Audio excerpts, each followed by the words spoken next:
Di setiap ladang tomat di Sulawesi Utara, tersimpan harapan. Harapan para petani untuk hidup lebih baik, harapan keluarga untuk masa depan yang lebih pasti, dan harapan kita semua untuk pangan yang sehat dan lingkungan yang terjaga. Namun, perjalanan menuju pertanian tomat organik yang kuat dan berkelanjutan tidaklah mudah. Selama ini, para petani tomat organik di Indonesia seringkali berjalan dalam keterbatasan. Keterbatasan informasi, akses pasar, dan juga teknologi. Mereka bekerja keras, tapi seringkali tidak memiliki data yang cukup atau alat yang tepat untuk mendukung usaha mereka.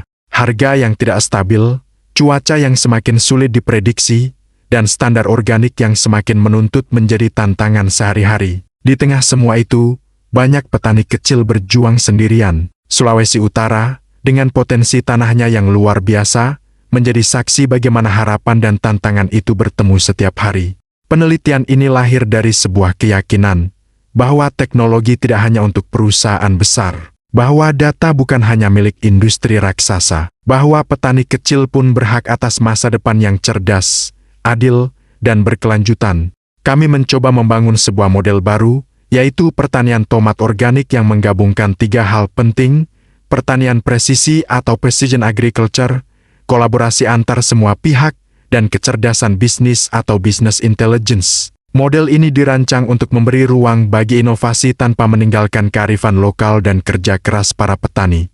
Untuk membangun model ini, kami tidak bekerja sendiri. Kami mendengarkan suara 270 orang, mulai dari para petani, penyuluh, pemerintah, hingga para pelaku pasar. Mereka berbagi cerita tentang kebutuhan, hambatan, dan juga harapan mereka. Dari cerita-cerita inilah, data diolah menjadi pemahaman, dan pemahaman itu kami wujudkan menjadi sebuah model yang mampu menjembatani teknologi dengan kehidupan nyata di lapangan. Hasilnya sungguh menggembirakan. Kami menemukan bahwa pertanian presisi dapat membantu petani menggunakan pupuk dan pestisida organik dengan jauh lebih efisien. Tidak ada lagi pemborosan.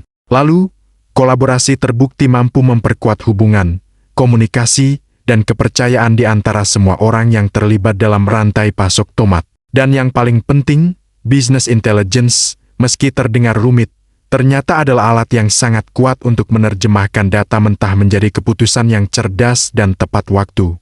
Dengan menggabungkan ketiganya, petani tidak lagi berjalan sendirian dalam kegelapan. Mereka kini memiliki peta, mereka punya kompas, dan yang terpenting, mereka memiliki jaringan yang saling mendukung. Model yang kami bangun ini terbukti mampu meningkatkan efisiensi produksi sekaligus menjaga keberlanjutan lingkungan.